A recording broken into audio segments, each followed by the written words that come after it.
Yo, what is up, poddy people? Welcome back to the Apex Arena podcast, where the only currency that we ask for is your time. So my name is Jordan, and I'm joined by my co-host here today, Kusti. So how's your week been going, dude?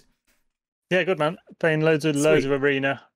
Tried some ranked, and then just went straight back to arena.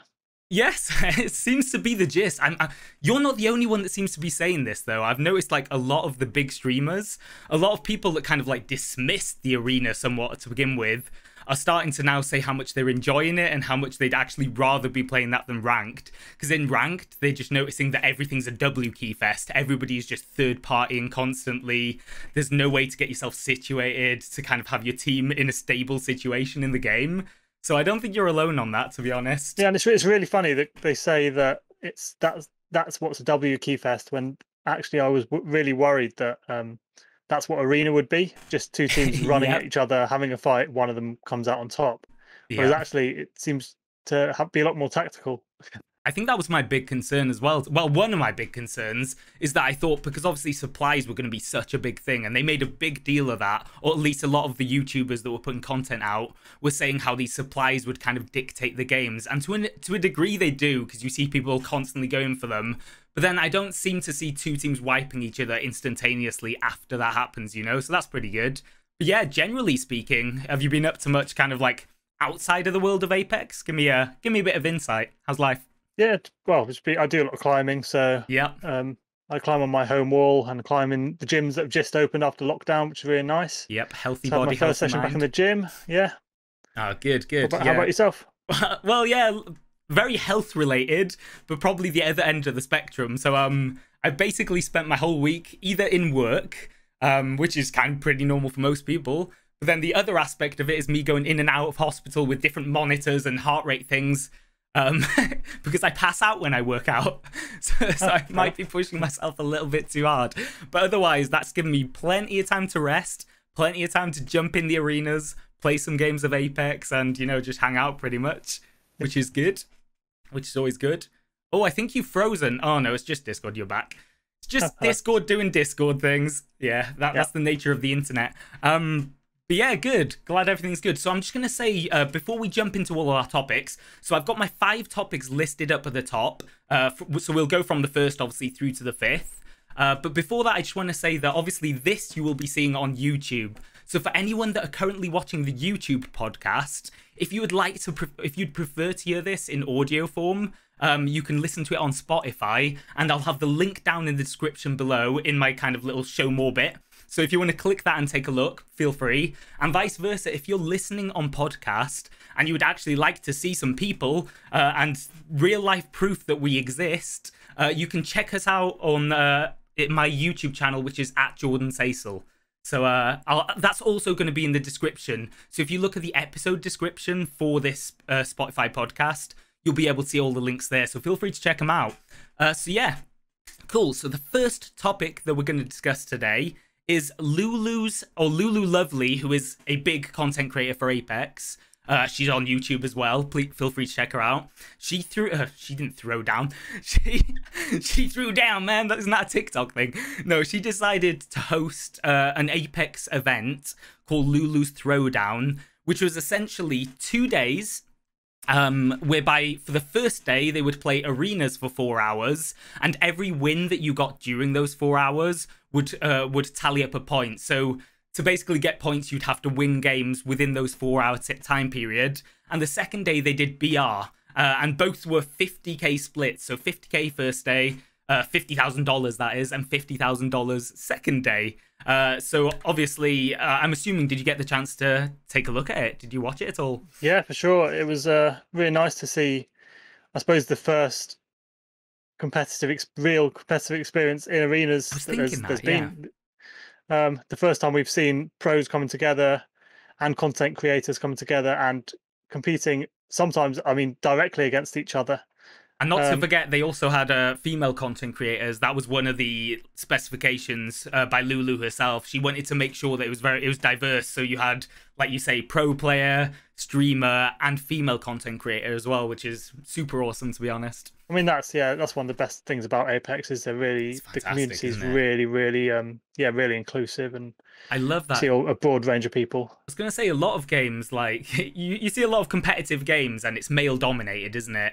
Which in itself kind of sucks because you would like to see a lot more diversification. Whereas you look at games like Overwatch and Apex, and it's nice to see such a wide variety of people be able to enjoy games together and actually showcase their skill without it being reflective of their gender or, you know, who they are kind of as a person, which is great. So yeah, let me give a little bit more of a breakdown of how this works. So the prize pool, obviously, like I said, was 50k per day. So for the first day, they just did arenas for those 4 hours. And first prize team would get 12k, second prize team would get 8k, third 4.5, fourth 1.5, and from 5th team to the 20th team, they would get 1.5k dollars just for competing. So they're getting money just to be there, just for being present, which is, again, in itself encourages more people to play these modes, to engage with these tournaments, and just to get involved. So Yeah, we've got so much to talk about in this tournament because it was the first competitive experience. It got you to see some sort of meta being definitely. established.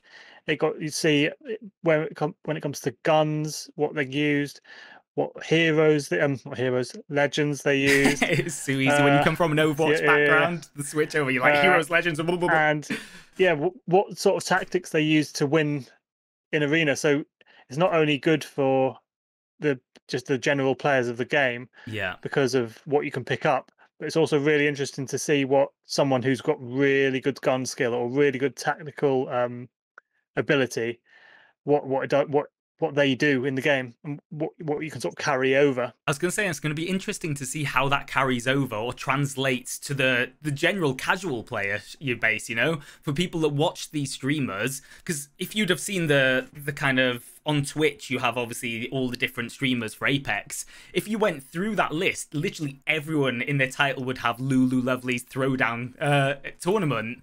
So obviously people will be tuning into their favorite Apex streamers, and they're going to see all these different metas, and that's going to encourage them to use those legends. And we'll talk about it in a minute, and there'll be like certain legends that people would not perhaps conventionally use. So before we actually talk about the meta and what we actually saw during the tournament, did you like since playing arenas, what kind of preconceptions have you had of the legends that you think would be best suited for the arena? Kind of who would you at first glance say, oh, I think they'll be really good?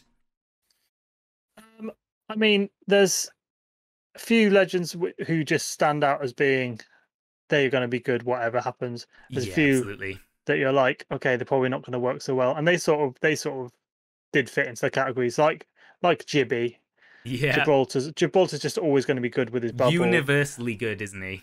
Yeah, and his arm shield, you know, him being able to take pot shot damage at you and you not be able to do as much damage to him, that's always going to be good. That was and that did show. He was Yeah. present a lot in these Well, teams. his bubble res is always going to be effective as well, isn't it? Yeah, Because obviously, with arenas being so focused, generally speaking, on like pot damage from distance, if you've got someone that goes down quickly and Jibby's just stood right next to him, chuck that bubble down, get the res, and they're back in the game with a quick bat, you know, because there's plenty of cover. exactly. And the same comes when you talk about someone like some Bloodhound. Yeah. So just having Bloodhound scan, he was always going to be a popular choice. It's just his scan that makes him, and his ult as well, that makes him popular in the BR mode. So that really does carry over into the arena mode. Just having a scan and knowing where people are just for a minute. I was going to say, especially when the game is so heavily dominated by supplies and currency, obviously every buy round is crucial to you getting the weapons that you need, right? And if you've got someone like Bloodhound that can, at the start of a round, or just kind of like 5 to 10 seconds in, chuck a scan out to make sure that when you're pushing for those supplies, you're not going to get interrupted. Yeah, that's hugely important. So, yeah, definitely. And then there's the heroes like my the hero I play the most, or played the most last season, Watson. Yeah, has potential. You know, her shield regen. That then she doesn't have to have as many meds. People discount her so quickly, don't they? Literally, as soon as you hear Watson, people like, what have you got to say? Obviously, she's not going to be meta. She's not going to be useful. But you can No. make use of these legends in arenas. You can make it's same. You can make use of any of the legends. It's just that Watson's tricky to make work in arena just because of the nature of the game. It's like, yeah, of course, you want to get that pot shot damage, and then you want to push, and then you want to be a bit more aggressive. Whereas if you kind of bunker up, you're at a standstill. Yes, you're doing damage, but eventually you're going to run out of meds as well. And then the team that pushes will probably, most of the time at least, win that kind of engagement, right? So exactly, yeah. So then there's the heroes that work, legends that are really prevalent, and then the legends that aren't so much. But the real surprise for me is the rise of Pathfinder. Yeah. Pathfinder's always been decent. You can always solo queue with him in BR. But the real thing about Pathfinder, it seems to be, is the fact that he's got such quick mobility. He can just throw himself across the map at the start and get those meds really early on. He can get up to the high grounds. He can get all around the map. Just is that okay? We've got to the point where we've cracked their armor and we want to push straight away. Yeah. And Pathfinder is maybe the only legend that can actually do that. You've obviously got Octane with jump pads and speed. Yeah. But I was going to say the grapple, obviously, as it being his tactical ability, whereas the jump pad is Octane's ultimate, right? So there's going to be a cost discrepancy. It's much cheaper for you to get the tactical in arenas for Pathfinder, which instantly, obviously, doesn't support the team so much, but individually allows him, like you say, to get that high ground, to move over. And we saw that quite drastically in this tournament, didn't we? Yeah, exactly. He was picked on, I think, every game we went to, yeah, so I've actually got kind of every video we went to, we found they were using him, didn't we? Yeah, well, I've actually got a little breakdown that I did myself, because that, like, I was intrigued, because obviously during the tournament when I was watching it, I was going back and forth between different streamers, because I was like, oh, it'll be really interesting to see kind of as a team coordinated who they kind of opt for as legends. And so from what I've seen, and this also correlates with the teams that won. So Imperial's Hal's team, they actually won on both days. So that consisted of Hal, Girl, and Daltouche, all prevalent streamers as well, and content creators, if you want to check them out. So their team actually had 24 arenas wins in 4 hours, and the legends that they used, and ironically, as we've just mentioned it, were Pathfinder, Bloodhound, and Jibby. Now, the second place team, the Cocoa Puffs team, which was Nakoko, Lulu, and Zednim, they also had Pathfinder, they also had Bloodhound, but the interchange was actually from Jibby to Lifeline, and then the third team, Lex Violet, who had 20 arenas wins, had Lifeline, Bloodhound, and Pathfinder. So Bloodhound and Pathfinder, every single team that did really well, and I'd imagine across the other teams also that in the top 20 they were probably pretty consistent too. And then you tend to see Lifeline and Jibby kind of interchanged, which there in itself is obvious clear meta, right? Yeah, and you see that interchange because Jibby and Lifeline, they sort of fulfill the same role in the team, right? You've got the bubble res or Lifeline's res, and they're the more passive of the legends. They're the ones that you want to stay back, right? I was going to say they'll perhaps sit back, do that pot damage, maybe use a little bit more ranged weapons like the G7 Scout or kind of some of the snipers, the bows, and then obviously if they see that their teammate is in danger, Jibby has the opportunity then to push up, and also Lifeline has the opportunity just to jump in with a quick res for someone. We'll talk more about Lifeline and the changes to this season as well a bit further on. Topic 4 that'll be. So obviously I don't want to kind of cross boundaries with both. But yeah, so in terms of the meta, like, would you say that they're going to be consistently good, those legends, across all of the maps? Or do you think that's just going to be strictly, you know, certain maps?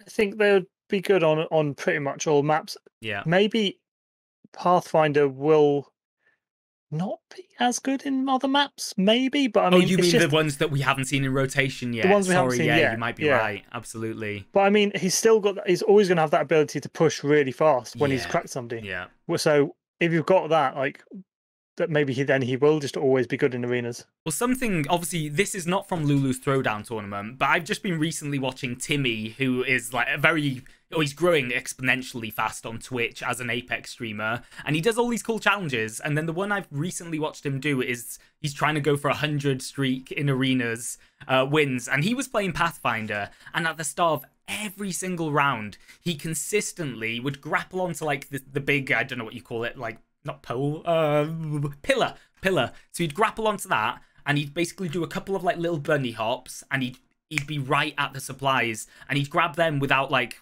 any threat to himself, without anyone like shooting from distance or anything. So that's the thing. He's also the legend you'd choose to play. But if you're playing solo queue, that's you know he fits into that team because of that reason. But he also, you pick him because of the way he can move around as a solo queue in a solo queue environment. Absolutely, and that's what he was doing. Obviously, he was queuing up with randoms.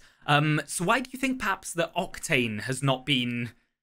Why? Because obviously you look at the meta for the BR, and like Octane, even after his nerfs, has still shown that he's a strong legend within the meta just because of his jump pad and being able to avoid third parties.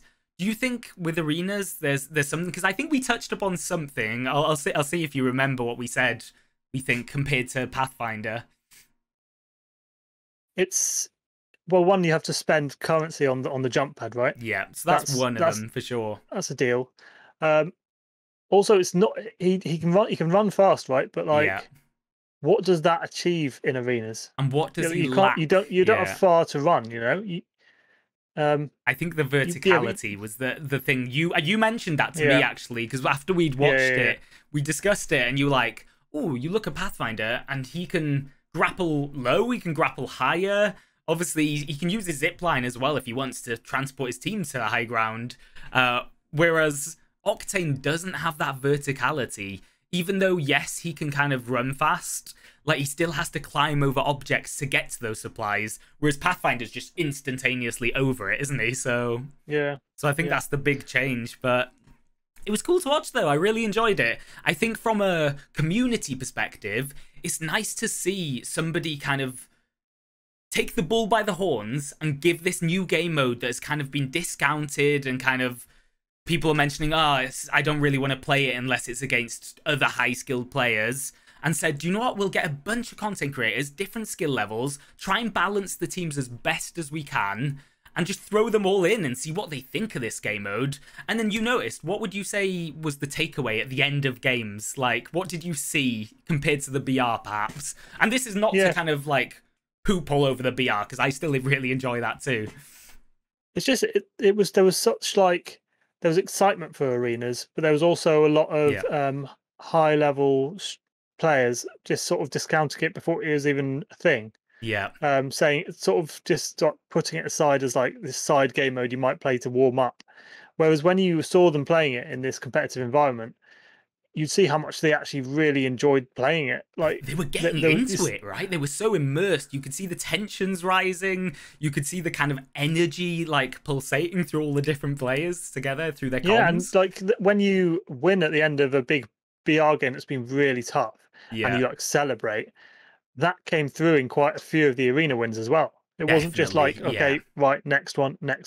It was like, okay, this is a big deal. We won this game because it was a hard fought thing. And even during the losses, like, not for every team. Some teams are clearly, there are players that are vastly more competitive than others.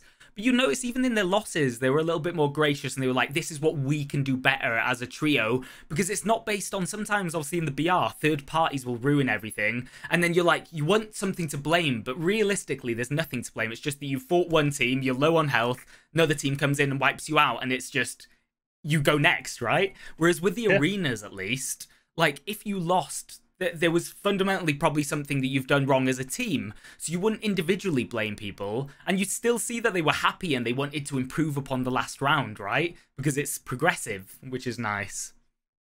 Yeah. Should we also mention the gun, the one gun that rules them all in arena?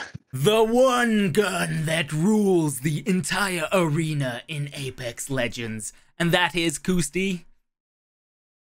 The P2020. No, it's the L Star. The L Star is P20. Don't bother buying anything. You know that's gonna pop off. Yeah, the L Star. No, the L Star's come out of nowhere, and I mean, I don't know if I mentioned it last week, but that's one of the guns that I started using at the start of games quite a bit, just because I did quite like it in the BR at the time. Yeah, and there's now you see in arenas quite a lot of the teams would be picking up the L Star as the first gun of the round, and even second gun of the round, and even sometimes for the whole game, the whole every single round of the game. The thing I find hilarious about it as well is that you'd go back to season 8 when we play that, and like everyone would just talk down on the L Star. No one particularly, other than perhaps you mentioned the Cocoa Puffs really liking it towards the end of the season. But during like most of the season, everyone would just walk over it. Nobody would tend to pick it up, just perhaps because it hasn't got maybe that range that you need. Whereas in arenas, because obviously it doesn't require so many attachments, like that gun is a force in itself. Like I loved the L Star during BR, and like I've not actually really used it much during the arenas, because again, it's weird how I've discounted it for arenas, yet you watch all the really high skilled players and they just religiously pick it up. That's their gun of choice. Well, that's the thing you just touched upon there, was the fact it doesn't need attachments. It's a gun where it costs 400, I think, from the get-go. Yeah. You don't need to buy any attachments for it because it doesn't need an extended mag. Yeah. So the only attachment you really put on it. No, if you shoot at the right rate and have a little break between each burst fire, you never have to overcharge, does it? It'll just keep going. So it's kind of it's like, okay, I'll spend 400 of the currency on the gun and have a battery in the first round. Yeah. And then in the second round, you're like, oh, that actually really, really worked. I might get that gun again and have loads of batteries and grenades and everything. That's the thing, right? The thing about it is the fact it doesn't need attachments to be good. Yeah. Whereas the R99, for example, a super powerful burst power that you get from the R99. It's a bit more end game, isn't it, the R99? Because you rely on those attachments. The reason you won't buy it necessarily first round is because it will just empty the mag so fast and you won't down the person. Whereas the L Star, you've got the range. Yeah, it does actually have a decent amount of range on it. You can play it mid range, and it's got that damage close range as well. And it doesn't need attachments, and it's quite cheap. Like it just works in every single way. Yeah, it sounds terrible to me. Like, why would anyone take that? As we're on this topic, I think this sequences really nicely into our second topic anyway, which is the arena's first round buy. So basically the go-to weapons that everybody pick in that first round, where you don't really have any currency. You've got 550 to spend, and like this can make or break kind of your game really, because it'll dictate the tempo of the rest of the game. So obviously we've touched upon the L Star in that it has, doesn't need attachment, great range, barely any reload time, or not reload time, like it's just how much you shoot and how much you leave gaps in between your shooting. And then it does crazy damage as well. So that's a great first choice for most people. And I wonder whether we'll see nerfs for it. I don't know. But yeah, that's the question. I think there might be a cost increase just because of the fact you don't have to upgrade it at all, really, to make it better. Yeah, they'll probably just bump it up a tiny bit, because I think, like, I don't think it's, like, OP, per se. It's just that because it's such a low price, like, it makes for a, like, no-brainer, really. It's just a clever choice. Yeah, well, if it was an OP gun, if it was actually an overpowered gun, then everyone would have been using it in BR. Which they haven't. Nobody really uses it. Nobody do, yeah, exactly. It just comes down, it does come down to the cost and the versatility of it, I think. Kind of find it interesting, really, like, because obviously let me go over to like my breakdown, because I've put the prices for all these different weapons that people would choose, and in comparison, a gun that is very good in the BR, like the EVA 8, fantastic. You use that at close range, and you'll most of the time, if you can hit your shots, which is the same of every gun, will do a lot of DPS in a very short space of time and be able to shoot consistently. So why don't we see that used more in arenas? And I think it's somewhat obvious. You'll probably identify it pretty quickly, I'd imagine. Yeah, I mean, the thing is with EVA, it is actually really cheap. It's only 250 so crazy. That I'll actually find myself picking it up quite a lot just because of it's a good thing to have as a secondary weapon. I was gonna say, would you pick it up as a primary though, or would you No, pick it I'd up never in the pick up later primary. rounds as a yeah, exactly, as a first round weapon? I No, just no, no, don't no. think it has. And like, sometimes like teams might be aggressive, and if your team are coordinated and aggressive, fantastic. But if you're playing with solos, or maybe your duo queue playing with a random, the chances are that your team aren't going to be that cohesive. And because of that, the team will identify that you have an Eva 8, and they're going to sit back and think, well, we don't really need to push these guys. I've got my L-Star up on this building, or I've got my alternator, my RE45. I'm just going to do a bit of pot damage from far, and there's not much they can do about that unless they pull out their P2020, right? Yeah, and then you run out of meds. That's the thing. That's the big thing is you run out of meds because you have to. You know how they had 550 to spend in the first round as well. You know. Of course, yeah. So it's for me. That's why I think the Eva 8 is not that powerful. So I'll talk about my weapon of choice. I tend to use this in. Oh, we'll talk about the maps that we use them on as well.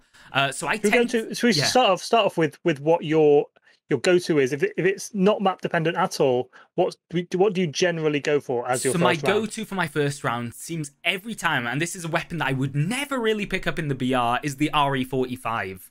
I don't know, there's something. It's really satisfying, I think, because it hardly has any recoil, or it does, but the recoil is, the pattern is such a straight line that when you're up close, you can kind of you can down somebody in a clip, and then when you're at range even, you can still do kind of the same amount of damage, but as long as you're controlling that recoil, it's kind of pretty consistent. So I tend to find it's great if you want to like push through the middle, if you want to kind of, if you're the player that hovers or lingers in that middle ground between the person that's on the high ground or the one that's going for the meds, right? So if you kind of hold, not like, don't hold all the way back, but if you hold that middle ground, I tend to get a lot of success with the RE45. And I've just found that, like, no matter which map I'm using it on, it works pretty well, yeah. I don't really have too many problems with it, so... Yeah, and also the good thing with that is you can afford things to go with it, right? Yeah. You as a player really like getting a lot of meds. I take meds, grenades, I noticed that. I tend not to buy two weapons ever. I only ever stick to the one weapon. And the thing that's cool is I thought maybe I was going to be alone in this. But I see a lot of streamers also doing that, where they'll basically just get their one weapon and they'll get a lot of meds, a couple of grenades, just so it's a little bit more balanced. I feel like I like to have meds just to stay topped up constantly, which helps the team in the long run. Yeah, definitely. You've got a different weapon. Yeah, so my go-to first round buy seems to be 30-30 repeater, and then it's very unconventional. Upgrade it once to have the 2x on it. So the 30. I'm not saying this is. That is 350, isn't it? So with an upgrade, would that be like 450-ish? It's 550. It's exactly 550. Okay, cool. And I'm not saying this is the perfect round one buy for most people, because the thing about it is, I like playing first round with quite a lot of range. I generally play a lot of Valk, try and get the high ground, or stay quite far back and just pot shot, because you've got that 2x on it, you can see them from far away. Definitely. You've got you 2x on it as well, don't you, with the upgrade? Exactly. Hell yeah. And it usually, because it's first round, other people won't have 2x. They might have gone something like at range. Maybe they'll be trying Wingman, which you can't upgrade first. I don't even upgrade my RE45. I just have it bare basic. So yeah, exactly. So that puts me at a disadvantage. So the reason I do that is for that pot shot damage, and then to down people at range. So it works really well unless the other team decides, okay, we're going to play first round really aggressive, and you're not stacked. Like if we're not all stacked, and say you're on the roof, and then they maybe hit you hard, and then they push that. That's when it's gonna, hinder you. It's rough, and also sometimes there'll be like you and whoever our teammate is might go in quite close. Yeah. I might get some pot damage on the other team. I was just about to say that. You and the teammate will have a 3v2-ish, but me at range. Yeah. You both might go down. They might have 2 down, and then the other person rushes me, for example. This is when it doesn't work. The other team will rush me then, maybe one of them, maybe 2 of them, and then I have a close range fight with a 30-30 repeater. That is obviously where you not ideal. Haven't got that kind of, you've got the DPS if you hit the shots, but because it's so much time staggered between each shot, it's the time, unless you can hit 2 crazy headshots, your chances are a lot more slim, right? Yeah, but then if you've managed to get, the good thing about it is if you've managed to get an early down from a distance away, your two teammates can then push their two teammates. You can That push was in. my point. I was going to say, Still with a you 30-30 facilitate repeater. the team, right? You facilitate us to be able to push in with the weapons that don't necessarily have range. Without somebody doing that, it would be much more difficult for me to have any kind of ground, to have any like nice positions that I can take, or any flank routes. So that helps massively, to be honest. Yeah, but it's cool that we've got very differing kind of like. For me, I wouldn't say I rush players, right? I think I'm a bit more strategic as well. But like, I like to have that kind of that burst, consistent to be able to consistently do like 12 damage here or there, or kind of just like flank around and then just one clip somebody quickly. So that suits me. Whereas with you, to have that kind of position with like a nice scope to kind of headshot people and just like whittle them down is, yeah, it's awesome as well. Perfect. Yeah, because you can get like, you can get 80, I think it's 81 damage or something like that with a fully charged 30-30 to the head. That's huge in the first round. Comparative to the bow at the moment, isn't it? We'll talk about that in a minute. Yeah, so other weapons. Okay, so I'll give you a couple of lists. Won't spend too much time. The alternator is 400. I think for that one, I think the alternator is probably a better option than the R99, just for the sole reason that it doesn't really need too many attachments to be consistently decent damage. It's got a bit of range, whereas the R99, like we've said, is great to one clip someone, but if you haven't got those attachments, it's like, whereas the alternator is a bit more. So I think that's the comparison between those. I think the vault is good. It's a weird one for me. Like, I'll always take that kind of second round if we've lost the first round, where I don't quite have enough for an R301. But as a first round weapon, I don't think I would take it. I just think there are better options. It's a weird one. Like the vault is like my go-to in the BR, but I stay clear of it in the arena. And I can't explain exactly why. I just can't do well enough with it. It's a mixture of, there are weapons that do more DPS and have a faster fire rate, right? Whereas the vault kind of falls in between, kind of, it's a bit ranged, but it's not fully ranged. So, and also it doesn't do crazy damage crazily quickly either. So I think that's potentially why. First, obviously we've talked a bit about shotgun, so I won't delve too much into them. Obviously you've got the Peacekeeper and the Mastiff. I think both can be potential options, but again, the limitations of a shotgun will always be its range. So that's, as a first round buy, it can be okay depending on your team, right? Then you've got the Wingman. Now the Wingman, I actually think is, I see it occasionally, but I only tend to see it with confident teams against us. And when you know someone has a Wingman against you, you're expecting them to come in and actually be very good, right? Generally speaking. Why do you reckon it is with the Wingman? What do you think about it that kind of people shy away? The thing about it is you can get that damage at range and close up, right? Yeah. And someone can spray at you with a gun, with I don't know, the L-Star or something, and you can pop out of cover for 1 second and do 45 damage in one shot. So it's that instant damage that's really, really good with the Wingman. Meanwhile, the person with the L-Star can't see because they're just like... But the thing is, you have to take the shots, right? That's the thing with the Wingman. Yeah, it's ridiculous. Obviously, they have the shots with any gun, but the Wingman is... There's something about the Wingman, isn't there? It's very satisfying to hit shots, but it's so difficult because I feel like if you're confident and you hit that first shot, you tend to go on and hit 2 or 3 shots, right?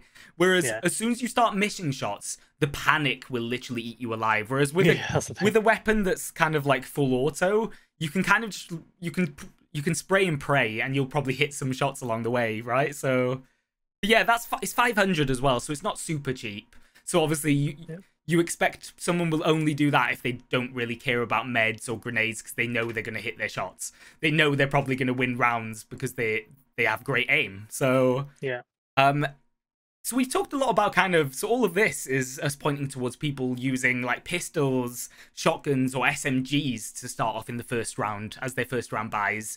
You don't really see people using assault rifles, LMGs, or snipers. Flatline sometimes come through. True. Yeah, first line flatline, because flatline's counted as a assault rifle. I always find that really strange in my brain. Yeah, It's because it's I got find that quite a weird. lot. It bounces around quite a lot, right? So Yeah. it seems like more of an SMG. Yeah, Yeah, I it's always got think of decent it as an damage. It's SMG. got decent iron sights. Yeah. It's It 550 can as work, well.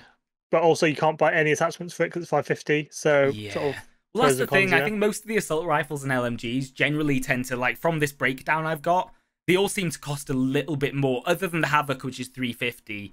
But the Havoc, I don't see any benefit of choosing that over the L-Star, when it's kind of like there's far more No. recoil without attachments. Plus, you've got the wind-up time, and yeah, I don't see why you would ever choose that over the L-Star, to be honest. No. What about snipers? Like, because obviously we've talked about maps like Party Crasher and Artillery. They seem geared towards kind of like short to mid range, right? A little bit more so. Whereas obviously Phase Runner is vast and it's very sparse and open. So kind of the snipers, which do you reckon would be pretty successful? I think first round, maybe having one sniper on the scene would be beneficial. Yes. I don't think if everyone went snipers, it could be a bit dodgy. But Imagine. yeah, you can go missing shots for days. you can go sentinel, you can go longbow. Yeah. Both are really a good first round buy for one player. I use the longbow a lot because it starts off with a 6x on it as well. So it's like you've got that range. Yeah. Then you tend to see people running towards the meds on the enemy team. So you kind of just wait for them to, you know, take that trajectory and you hit a couple of shots, break their armor in 2 shots.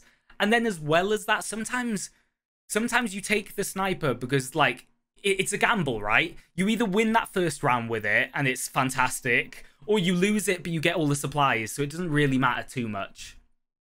I think pretty much. Exactly. Other snipers, they're also expensive. Like the charge rifle, I think can be extremely good, but I don't know. I wouldn't go for that for 700. Again, I think there are other options, right? You've got the bocek bow for 600, and that, like, obviously with it being silent, you can kind of be a bit more. You can flank a little bit more, whereas the charge rifle is bloody noisy.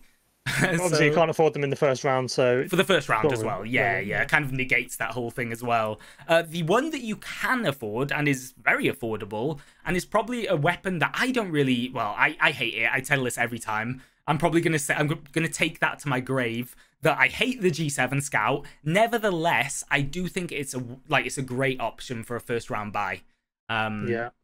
Because it's I've had rounds with the G7 where I can 1v3 the teams, but I'd still take 30-30 over it just because of the damage that it can do as well, because the 30-30 tends to have less drop off as well. I think the G7 has a lot of drop off, and it kind of, the thing I've always struggled with G7 is that I never know whether it's a long-range weapon, a mid-range weapon, short-range, right? Kind of, I don't ever feel comfortable in any of those scenarios with it. Whereas with a longbow, I know I can sit back, and then I get good shots with it. I don't know, it's a weird, like hence why they've switched it from a sniper to a marksman, right?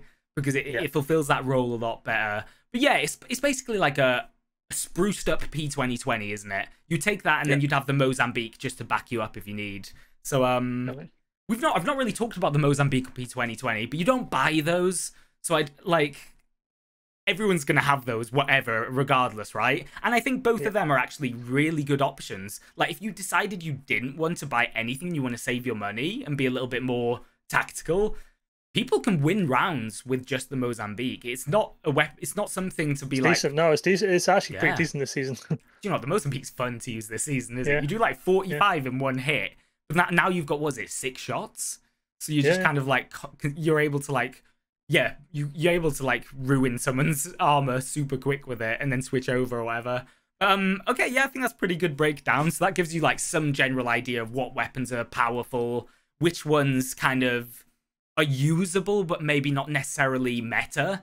But we will say, if you had to break down this and say which of the first round buys would you say are perhaps meta, what would you go for?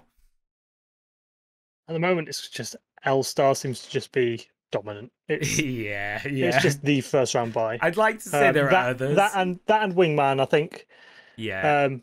Generally, you might have like one Wingman on a team, 2 L-Stars. That might work. I think for the casual player, you might go for the RE45 as well, just because it is so cheap. Yeah, I see a lot of people using it as well. But like you say, I think if you're looking for more skilled players, they're going to use the L-Star or the Wingman first round, at least.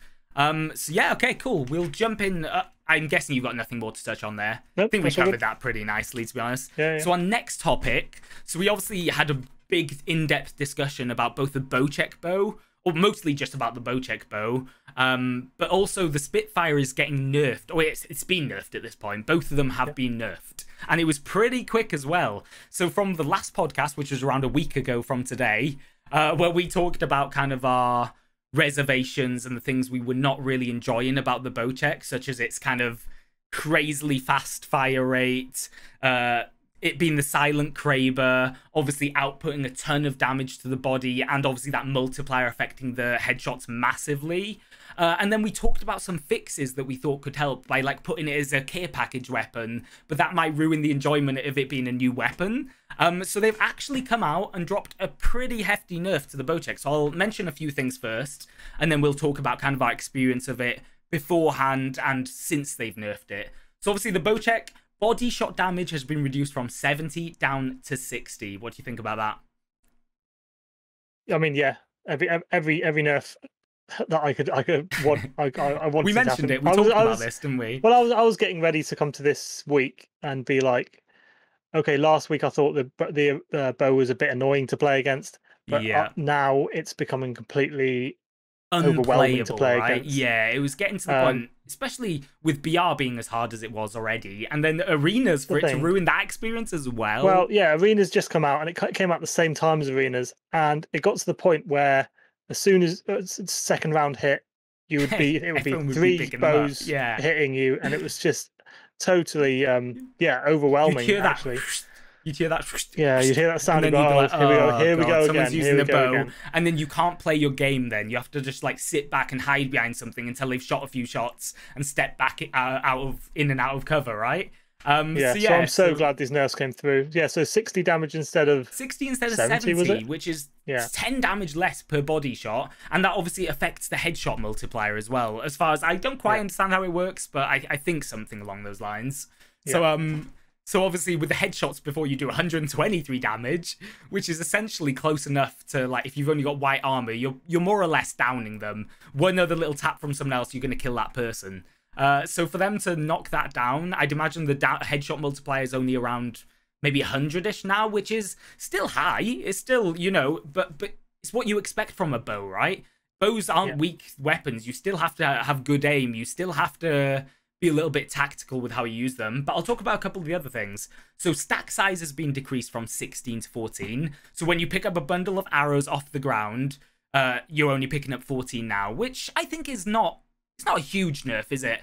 But it's, again, limits people. No, it's nothing for arena, but I've found trouble in BR playing it because of just the lack of lack of the ammo. Well, and not only that, but the inventory slot count has been decreased from 48. So you could hold 48 in one slot in your inventory. So you could stack and have 48 in one, another 48 in another, and have up to like 100 and whatever, right? But now that's down from 48 to 28. So they've 20. You can carry 20 less arrows in a stack. That's more almost halved, right? That's crazy. Yeah.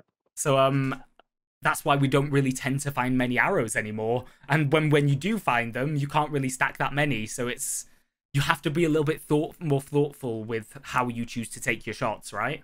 Not so much in arenas, like you say, definitely. And then they nerfed the drawback time as well, didn't they?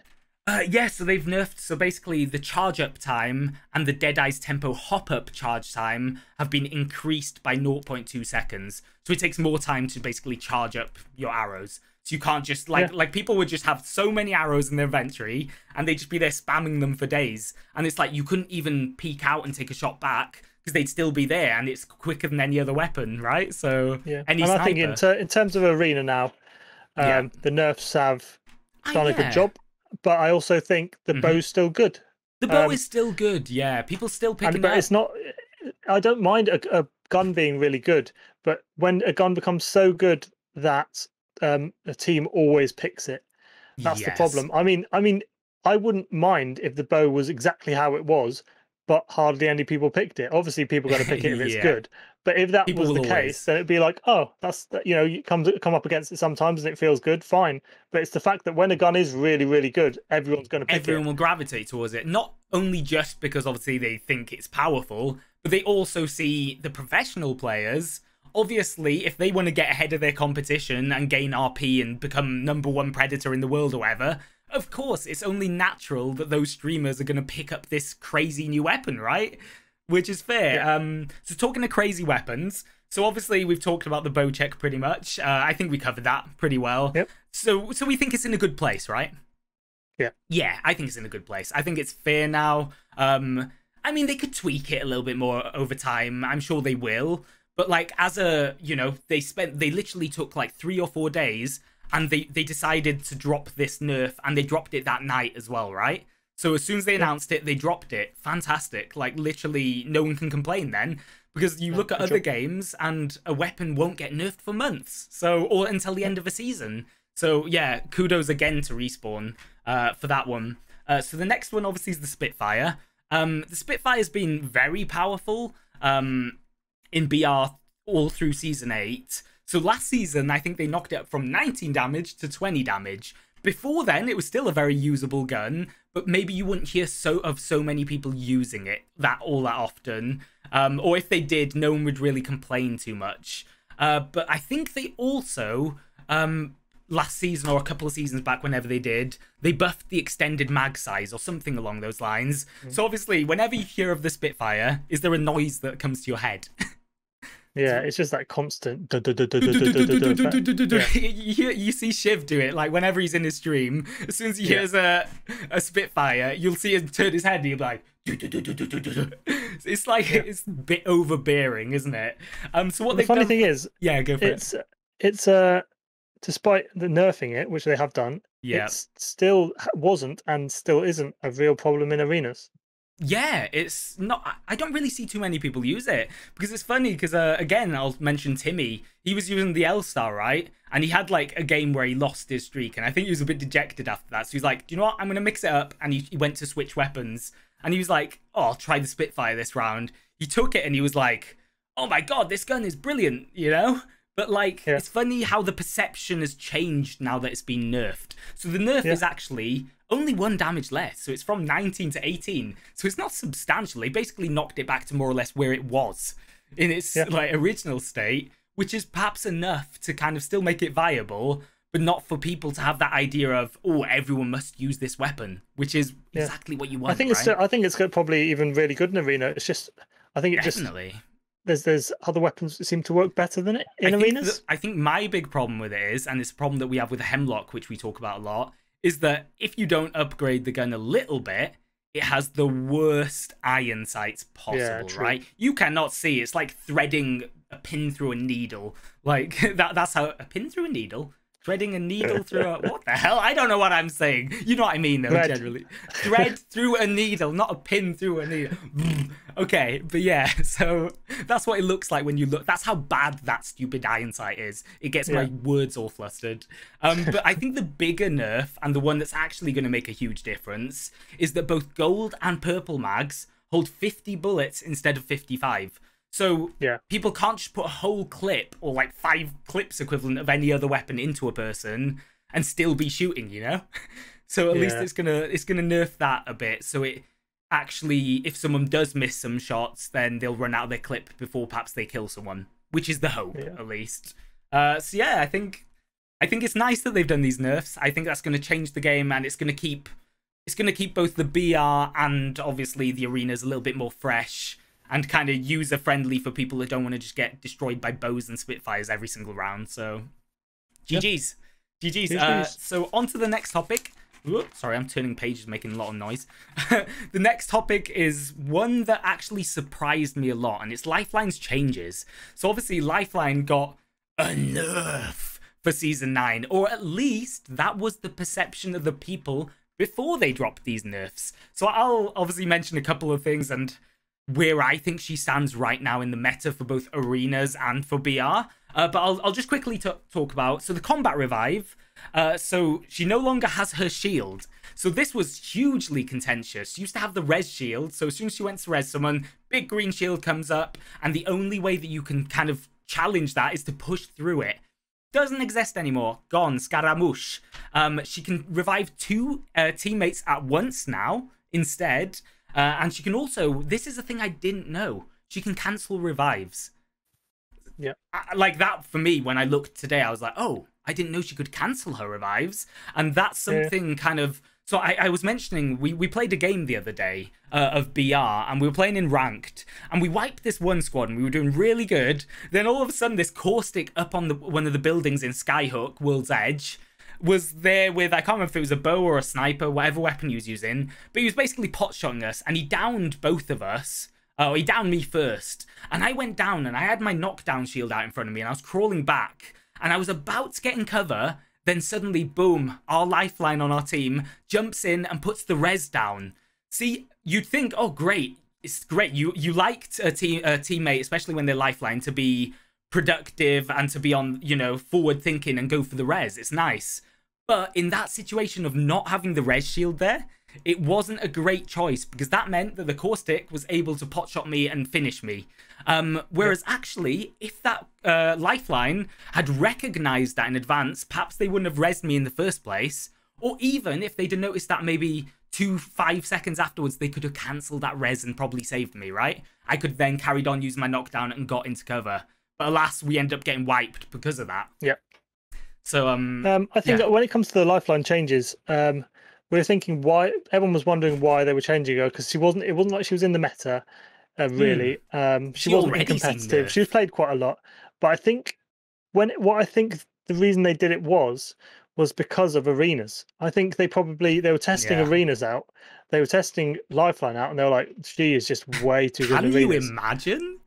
Yeah, because they've nerfed her. They've taken away a massive shield that comes up when she's automatically rezzing people and fighting you at the same time. Now, that was decent in BR, but it was probably really, really overwhelming when you had it in arenas. So that's probably why the nerf came through in the first place. Because now you see arenas and you see the competitive scene, well, sort of competitive scene. You see actually Lifeline is being picked as one of the main legends. So that's probably why the nerf came through. But then they were thinking, okay, so we're nerfing her, we have to give her some sort of buff. So then they buffed it so that you definitely got an upgrade from her ultimate package. Yeah, from her care package. So everyone thought, okay, she's being nerfed in pretty much every single way by taking away that shield, because that's her main thing. Well, they were saying that's her USP, right? They're saying that's her unique selling point. And every legend has it. You look like Octane, his stim's his unique selling point. Bloodhound, the scan. Imagine you take away those things from those legends, they lose their identity, right? And that's what people had this preconception, or they assumed would happen to Lifeline by taking away her res shield. Yeah, and it's funny because the buff that actually came through for her care package actually not as big as buff as you thought it was, underwhelming, right? So I'll tell you what it does. So obviously you mentioned that it gives you a guaranteed upgrade. Where have I put this? I think I popped it somewhere down over here. Oh yeah, so the cooldown is reduced from 6 minutes to 5 minutes. That's great. So obviously you can use it every 5 minutes now. But like, yeah, you don't really care too much, because you don't... Every 5 minutes, you're not thinking, oh, I'm going to put this down, I'm going to do this, right? It's more of a, in the moment, you use the care package. And it guarantees an upgrade if possible. There's the little keywords, if possible, in 3 categories. 1 being body shield, number 2 being other equipment, such as helmets, backpacks, and knockdown shields, and then the 3rd being weapon attachments. And it says again at the end, here's the little catch, based on your teammates' current, or based on your team, sorry, current gear when the package arrives. So... Again, like... Well, it used to be, it used to be, you'd call that package in and you would always get something pretty decent. Yeah. Now, you can call that package in and you can get 2 blue knockdown shields in it.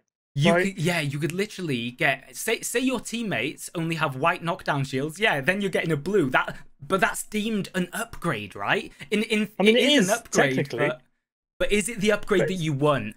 when I hear And those is it an upgrade from the old care package that you would have got before the buff? Yeah, right. I don't think it is. is. The only thing that potentially is the armor that one person gets, right? So maybe that body shield, I'd say that potentially is. But then, if like I say, like you want as an upgrade, when you hear those words, you're thinking, ooh, upgraded care packages? What does that mean? Oh, that means you're probably going to get a brilliant armor. You're going to get a great helmet. You're going to get a gold knockdown shield. You're going to get an anvil receiver, or like, you know, something like a turbocharger for your devotion or your havoc. Whereas actually in reality, you're going from getting a white extended light mag to a blue one. And you're like, yeah. That barely makes any difference in the grand scheme of things, does it? That's not really going to... And only one person gets that. The whole team don't get it. So, no. Plus you're there getting, and also like, she had one other buff, didn't she? Yeah. Her other buff, which is sort of a weird one. I love it. Health drone it heals far more quickly, right? So it does. It used to do 5 HP per second. It now heals 8 HP per second, and also the deploy time before healing begins is reduced by 33%. So obviously deploys quicker and starts healing quicker. I think that's what. So we've actually seen this prevalent a couple of times in Arena so far, and I think it's going to become like one of the big things that Lifelines do. Oh my in god, Arena, it's scary where sometimes. You throw down your little Healy drone, and then you have your 1v1 against somebody, and the thing about that is your health's going up the whole time you're fighting. So I've had it a few times, and you've had it a few times, where you're in this 1v1 against somebody, and you're against this Lifeline, you're constantly shooting her, and even though you've got her to what you deem as 1 HP, you know, she's one, she's cracked, she's one, and you can't ever finish her off. And that gives her the advantage. Yeah, really fast. Basically determines that fight, because say you're both level playing field in terms of your gun skill, right? Like me, if I'm playing, I don't know, Mirage, yes, I can send out a decoy which will bamboozle her for maybe a split second, right? Which can give me a bit of an advantage. But then she's getting 8 HP back every second. So then you're getting her lower and lower, but she's then suddenly, that health is kind of on the rise again. So it's really powerful. But not only that, you couple that with the fact she can revive 2 of her teammates while she's got that healer. She's rezzing them. Someone's trying to finish the person that's rezzed, or one of the people that's rezzed. The other one gets up because you can't focus everyone. And then all of a sudden, Lifeline's full health. And then so's this other person getting back up. And in arenas, she tends to buy the gold backpack. And I noticed this last night as well. And I'll let you say. Yeah, 250 cost for that gold backpack, which obviously when you res somebody, you res them with half their shields and half their health, which is just huge in Arena, because sometimes you don't have any meds left, and suddenly you could die with no meds and be resed, and suddenly you've got two of your shields back if you have purple armor. So that's pretty huge. I think you've just got to, when you're fighting her and she puts a drone down, you've really got to push her, because if you can push her off her drone, you're getting the heals from the drone now, and she's not. As well, yeah. I think so that's where it sort of play. I think it's funny. She's gone from being like this character, doesn't really have that much maneuverability. She didn't really, other than the shield, she wasn't really that effective as a team player, I wouldn't have said, because no one really used her heals. Everyone would just heal up with syringes or shields, right? Whereas now, she's kind of like the main focus of your fire. Like for me, whenever I go into an arenas game and I see there's a Lifeline, I say it at the start of multiple rounds, I'm like, we really need to focus her. Because I had a situation as well where I downed a Jibby on party crashes, and I was like, right, I can hear her start rezzing. I was like, oh, I go push this. And then when I get up there, luckily I down her, and then the Jibby, I was like, oh, he's going to be 1 HP, I'm going to down him. But no, the gold backpack came into play, and I had to really work to kill him again. So I think she's very powerful, very, very good. But the good thing is now she's got a bit of depth to playing her. She's not just a res shield. She's got to think about when she does the reses, because of that delay. That when she's putting some res down, she's actually got, if you just run into a fight and you click res, that you as the Lifeline are going to die, because you are sort of locked in the little animation of putting it down. So she's got a lot of depth to play her now, which is really nice. Well, like I was saying, like obviously with there not being a res shield, like the thing is sometimes she can be more of a detriment if she does res, because it stops people from being able to waste the enemy's team with the knockdown shield, right? It basically makes them a sitting duck, the person that's down on the floor getting rezzed. So, but then if you can pull those 2 reses off, you can go from a 1v3 to a 3v3 again, which can create some of the most clutch, like, amazing moments for a Lifeline main, right? Yeah, so, exactly. Would you say, based on the perceptions, obviously the ones beforehand and now, would you call this a nerf, as everyone would tended to say, or would you say it's a buff? Where do you think? It's a really good question. I think I would cop out and I'd say it was a change. Sitting on the fence, boo! Yeah, because, well, okay, do I think she's... Well, if you ask me, do you think she's better now, or do you think she's worse now? She's different. Yeah, I think she's different, but I'm going to go slight nerf. Okay, maybe? Okay, I'd have said slight buff. So so what you're saying, let me question that then. Do you think that if you were playing against the old Lifeline in Arena, that would be a more difficult thing or an easier thing to do? Do you think it'd be easier to go against the Lifeline with the res shield, or do you think it'd be easier to play against the Lifeline without the res shield but with the multiple res and that sort of thing? That's tough. That is tough. It's tough. It's tough. Ah, God, that's so tough. I genuinely think that the res shield was very powerful. However, if you're a skilled player and that Lifeline you're against, it depends on the skill of the Lifeline in that situation. If that Lifeline plays the shield very well, like a Jibby would, in the same vein as if Jibby doesn't use his shield well, if he doesn't stick with his shield, you'll probably win that 1v1. Whereas if Lifeline kind of sits behind the shield, that allows you to push through, and then you'll probably kill both of them, right? If you're have a bit of nous. Whereas with the new changes, I think being able to res those 2 teammates and heal at the same time for a good heal as well, not just whatever, I'm chucking it down, it doesn't really do anything. Yeah. Then I think people will get very good with Lifeline now. Whereas I think bad players kind of could seem good just because of the shield, right? Just because you click res, right? Yeah. I think maybe if we're talking about the arenas, though, I'd say that maybe it is a nerf. I'd say it's a nerf. If we're talking about the BR, I think it's a buff. I think it's a buff. I think that's fair. That's fair. I'd agree with that one. That's how I would go with it. Other than the care package, I think the care package for arenas is maybe a buff, because we've done a couple of challenges and it's fun, right? Yeah. But in BR, like, I don't know if it would be beneficial to bring down your care package, because for one, it gives away your team's position, so it's not really going to help you. And secondly, the loot that you gain is not going to be as great because it's so much more random in the BR, isn't it? What your teammates have in comparison to you and stuff. You might have a white armor and the game might dictate, oh, that's an upgrade for you, so we'll give you a blue armor, whereas your teammates already have purples or something, so it's not an upgrade for them. Whereas in arenas, everyone seems to like kind of level up at a similar rate, right? I think for the most part. Yeah, I think so. Yeah. So yeah, that's a really good question, actually. I think the analogy that you made makes that a lot harder of a question than just on face value what you think, right? Exactly. On face value, I'd say buff. But based on what you said, I'd probably say for arenas, it's a nerf. Yeah, that's good. Yeah, I like that. But yeah, on the whole, though, I think Lifeline is... I'd never ever wanted to play Lifeline in any of the seasons. She wouldn't suit my playstyle. I just never, gravitated towards her. But now with these changes, like, I really want to become a Lifeline main. There's something about her that's just, like, really intriguing me. And I just think it would suit the way I want to play a little bit more. Just being a bit more tactical and thoughtful. So yeah, on the whole, I like it. We'll call it Lifeline Changes rather than Lifeline nerf Changes, or buff. I think that's what I've called the topic. That's literally the topic name. Fair enough. So last topic then. Topic number 5. Mambo end number on 5. a little sad note, shall we? I wish I could get... Should we get imaginary violins out here? Yeah, little violins. So there's one problem we've been having with arenas, and tell me the problem. It's making us really sad. It's making me cry myself to sleep. And it's down to those blooming players again. The players are just players of this Apex community. The bloody players.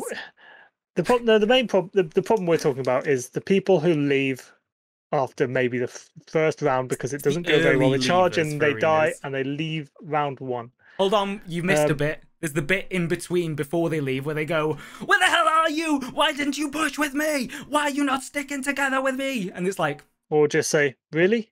Yeah, Really? really? We've got a whole video on that where a guy literally got so mad and he just put, really? Even though he'd rushed in on his own and tried to 1v3 and died.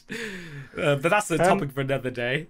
Yeah, I don't know if we have a solution to the people who leave in the first round. We just wanted to say it's really rough when you lose the first round, which quite often happens, or might even lose the second round, which quite often happens, and still win the game. But winning the game with only 2 players on the team against the 3 who might have a lifeline who can res them straight away anyway, it's just really, really frustrating. It's not like BR, is it, where when you play the BR game mode, obviously if you lose a teammate, it sucks, they go down, but there's still the potential for you to probably go on and win that because other teams will have knocks and stuff as well. Other teams won't have that third player perhaps, and if you play the end game really cleverly and you manipulate the position that you're in, you can wait for teams to like go into each other and you can third party that and still win a game. Whereas in the arenas, it is hands down just a 3v3, and as soon as you lose that one person, that's a whole angle. That's a whole portion of the map that somebody can flank you and hold a position on you, right? So it's potentially a third of your damage just gone. You know? Yeah, exactly. You can't focus. You can't focus everyone, right? And the thing is, you're going to generally tend to try and focus all 3 players against you when you're 2v3. Whereas when you're 3v3, you can kind of allocate one player. Like if you're having a ranged battle with someone across the map, I can be like, well, I'll go for this guy then. But in a 2v3, you just can't do that. Like, you have to try focus everyone and change if they the way didn't you leave play. and they just ran in without their guns, at least they're a bullet sponge, right? At least they're taking some of the damage away from you. Yeah. But when they leave, they're just not there anymore. It's just... Why do you think it does it? Do you think that they have fragile egos? Do you think that it's because it's, even though BR is competitive, like you can always blame something, right? You can always be like, oh, it's the third parties, or oh, they were ratting, or oh, my teammates suck. Whereas in the arenas, it's a truer test of skill to a degree. I don't want to say that kind of, but generally speaking, it is just a 3v3, right? Yeah. I don't know why. There's no reason. I mean, it's just people get frustrated, right? And some people, if they lose the first round, they get so frustrated they think they can't win and they leave. Whereas it's obviously not a very logical way of thinking about it, because you should be thinking, okay, we've lost that first round, let's find a way of winning the next one. You'd want to try and improve, but some people just don't have that switch or that mindset to want to improve. They would rather just kind of concede defeat and be like, oh, I'll go to the next game then, and if I don't win a round there, next, and keep doing that cycle, and then that becomes part of their daily habits, really, doesn't it? Let's just talk about, before we kind of just slander the whole Apex community, or not the whole, but the portion of people that we're assuming are just quitting because they want to quit and they're frustrated and they hate their teammates. There are actually other reasons that this might be happening. So for one, we were watching the Lulu's Throwdown tournament, and something happened to Lulu on the grand stage in front of thousands of players. She was mid-round. They'd won the first 2 rounds or something, and then they got to their 3rd round. They lost that round. Instantaneously, without conscious thought, she went into she pressed escape, went into her menu, and just went to leave game. Because when you play the BR, like a lot of the times, especially at the top end levels, streamers just want to get out of that game. They don't want to see all the damage. They don't want to spectate the enemy teams. They want to get out and jump into the next one, because otherwise it's going to negatively impact their viewership. Because the time in between games, especially in pred lobbies where you have to queue for 5 to 10 minutes, like, they're going to lose tons, an exponential amount of viewers during that downtime, right? So for Lulu, like, she accidentally did this and she didn't even realize she'd done that. And I can imagine that a lot of the arenas players might be doing the same thing, right? Yeah, it's just a muscle memory thing. When you're used to, at the end of every time you die in a BR, the game is over. Unless well, every time your whole team's killed, right? So a lot of people's natural thing to do is press escape, leave game, yes, and then get on the next one. Well, in arenas, she's thinking, okay, I need to get on with the next round, maybe. So she's like, escape, and then, okay, we'll get to the next round. Oh no, we're back in the menu. Why am I back in the menu? But we saw it. We didn't just see it with Lulu. We saw it with an who else was it girl or somebody did it in another game as well. Or somebody did, yeah. Well, it ended up costing Lulu's team the entire tournament. Yeah, so, think they about lost it, that game, which they would have won. So because Hal's team had 24 arenas wins. Was it Nakoko's team that Lulu was also participating in? only had 23 wins, and if they'd have won that game, there's a chance, right? There's a chance. They wouldn't have won their it, last game, like you said, was against Hal's team. So Yeah. that determined it, but maybe it would have been a draw if they had won that game sooner on. So Yeah, you never know. that's one thing, right? So that gives a little bit of leeway, and I can understand that, like you say, with muscle memory, sometimes it's just outside of their boundaries. They've just made a mistake. So you can't judge everyone for it. But you also it'd be nice if there was a way to rejoin. That would be I think that's the way of I was just fixing about it. to ask that. Do they have a reconnect feature? Not with No, they arenas, don't. right? They do Not with at the all BR, arena. don't they? Yeah. I mean, it doesn't always work. We've had experiences where you click the button and you're just like, nah, I'm not coming back in. And then other times you should instantly rejoin. You're like, whoa, I'm back. But with arenas, I have not seen that as a function once you're yet. out with arenas, you're out. You can't get back in. There's no way. Even if you DC'd by accident or the internet goes off or something like that, there's no way. Sometimes as well, I think this could also not be fixed, but I think because it's a casual mode, not a casual mode. I know people take it seriously, right? Arenas, but it is it's the equivalent of pubs, isn't it? For the BR, in that it's not ranked. There's no ranking system. So maybe the lack of incentives for people, like obviously if they were playing ranked, they're going to feel more inclined to stick through because obviously they're going to get penalized otherwise. So there's no penalty to just quitting, is there? There's literally no reason. And in BR, I think that'll come. I think it'll come. I think we'll get a competitive mode that maybe goes to, like, I don't know, you have to win 7 rounds to win. And it's lasts a lot longer and it's a lot more competitive, even though it's quite competitive now. It is, but I think that'll be the next sort of stage for it, and they'll add more things to it. It'll be really exciting.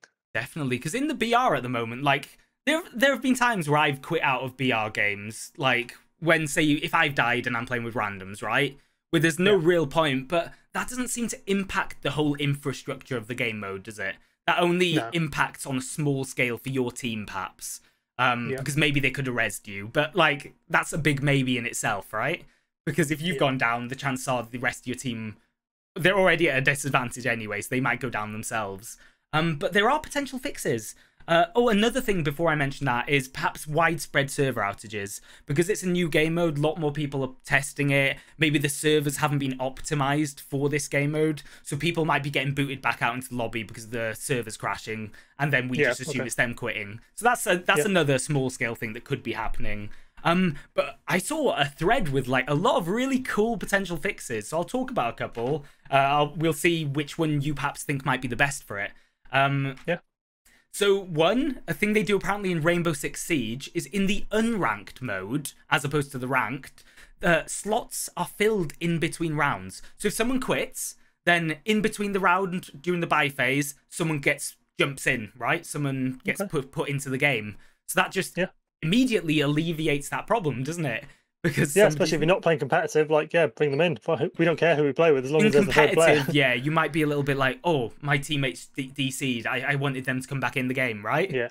Or maybe you don't want a random who might come on the mic and say all kinds of crazy things. You want you want a controlled environment, especially for a streamer. So I can appreciate that. So the next one, but I think that's a pretty quick for unranked. Next one, in ranked, if one person leaves, should the other 2 people then be also be able to leave without any punishment? Without any punishment. I think that happens in, what's that happening? Overwatch? Is it Overwatch where it says a teammate has left, if you leave in the next time? Yeah, I think if you leave in the next 60 seconds, you'll get punished, but after that, you can just leave. Yeah, you can just leave without any punishment. But the only thing people said that this could be an issue with this is there could be potential exploitation, whereby, say you've lost the first 2 rounds, one of your teammates is like, oh, I'm going to quit the game. And then because of that, the other 2 get a quit, and then none of them, they all get the, what do you call the forgiveness? Only the one will get punished, right? And then the other 2 will keep their RP or whatever, because obviously they get the loss forgiveness. So players might exploit that, right? So that could be an issue in itself. Another one I thought of myself, nobody else mentioned. What is it in Overwatch? Like the loyalty system or the commendation system? Oh, where you, there's a commendation system where you can vote on who you think is a good player or a nice player, or they were good on the comms, good shot caller. So maybe that could somehow influence like the queue times or something. So if you're deemed somebody that quits games and is griefing, is a little bit toxic, then maybe their queue times are a lot longer. And to fix that, they would have to then try and bump that up, right, by being nicer players. So that could, I don't know, like, for me, I don't think that's the solution. But no, then you get the issue where if there's somebody who DCs by accident or has issues with their tech or the internet, and they're getting downvoted, and then they don't get into games, it just makes their whole experience a lot worse. And people will stop playing arenas full stop then, right? That could kill a player base. So that's why I kind of just like loosely thought of that one. I thought it's an okay one. Another one is to take away the leave game feature for the first few rounds. So what somebody suggests for this is that they can't go into the escape menu and click leave game by accident. If they and just go straight back to the menu, right? They can't, because that's the thing. They go straight back to the menu. They jump into another game. What they would have to do if they still want to do this, they'd have to Alt F4 and go out of the whole game. And let's be honest, if their egos are fragile enough that they're willing to quit the game after one round, let's be honest, they're not going to be too happy if they have to keep reloading the game up, right? They're going to be these people they're so impatient as it is that they're not willing to stick around. So I think that's a pretty good solution as well. And the last one, I don't know about this one. It's a weird one. So a person gets a 10-minute timer for the first leave. So if they leave, they then get a 10-minute timer before they can join another game. And then every time they leave early after that, they get an extra additional 5 minutes added on. So that then becomes 15 minutes, 20 minutes, 25. So that would kind of like, that's a big punishment. But the timer will reset every time the daily challenges are released again. So it'd reset back to 10 minutes. I think that might maybe work better if you do like, every time you leave a game, you have to wait 2 minutes to get into another match, but that doesn't go up. Okay. Yeah. So then that doesn't punish the people who leave by accident, because it's only 2 minutes, right? But it punishes the people who leave on purpose, because the reason they're leaving on purpose because they're impatient. They want to win, get to a game that they're going to win. Yeah. So if you're leaving a game and it's loss aversion, isn't it? Exactly. So that 2 minutes isn't so bad against the people who have that accidental leave or their internet goes off or something, because 2 minutes is 2 minutes. But for the people who are really impatient, that could be really, really annoying, and it will stop them from leaving in the first place. They need to find a way to like discriminate between those who genuinely purposefully quit out of the game and those who do have like the accident. I think the accident should be bracketed with people quitting, because yes, it's an accident, but it is kind of intentional as well. It's subconsciously intentional, right? It sucks, but you are basically, you're not ruining your teammates' experience, but you're making it more difficult for them. Whereas if you genuinely get DC'd, I don't know, that's out of your control. So they need to work out. And the last one I saw, I actually really like this one. I think it could be really cool, compared to the last one at least. So you get blocked from joining another game of arenas, not necessarily BR, just arenas, until the ongoing game that they've left finishes. So you have to basically wait out the timer for that game that you were just in to finish before you can join another one. I don't know. That's so cool. It sounds cool, doesn't it? I don't know. There's something they could do there, I reckon. Because then it's like you still have to wait for them to finish, so you might as well stay. You might as well stick it out, right, and just play the game anyway. Yeah, rather than just quitting. But then that could lead to griefing, I guess. But then if somebody's going to grief, they're going to grief no matter what, aren't they? Yeah. That's just, you can't really control for that. Best you can do for that is report it and hope that somebody identifies their griefing and just bans them or times them out for a week or something. So exactly. It's nice to know that people are already thinking of potential fixes for this.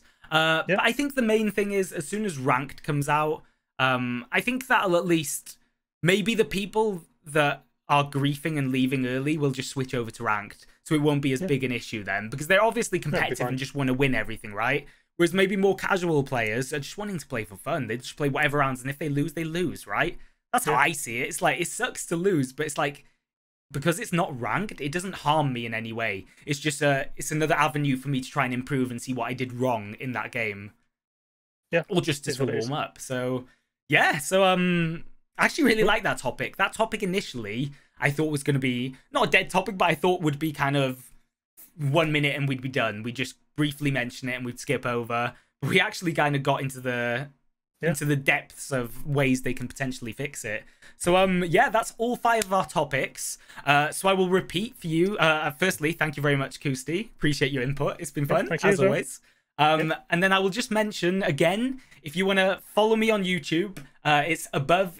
You can see it on YouTube. You'll probably, if you're watching it, please feel free to comment, drop a follow and give this video a like, and we'll upload more of these Apex Arena podcasts. My handle, as you see up above, is Jordan Cecil. And then again, if you want to listen to this on Spotify, the link will be in the description down below. Thank you all for watching, and we missed out on doing this last week. We really missed out, and I got sad afterwards because of it. But in traditional fashion, because it seems to be something that the Apex community are latching onto, we are going to end this with our best sheesh kebabs. So do you want me to go first, or do you want to go first? And then we'll do one by one, then we'll do it in tandem, okay? Sheesh! And then we'll do that other guy's one where you okay, get ready. 3. Okay, what can I do? Okay, that's it. We are out. Thank you very much for watching. We will catch you next week. I forgot to mention schedules. If you want to watch this again, we will be uploading every week, providing we're both available. If not, it'll be a single-handed podcast. No, that's never going to happen. So if you want to tune into more of this, stick around. Probably next Tuesday or whenever, in a week's time approximately, we'll do the same again. So thank you for watching. Peace. Bye-bye. And what's your thing that you always say about the arena? I'll see you in the arena. That's the one. We'll see you in the arena. Cheers, guys. Bye-bye. Thank you. Bye. Bye.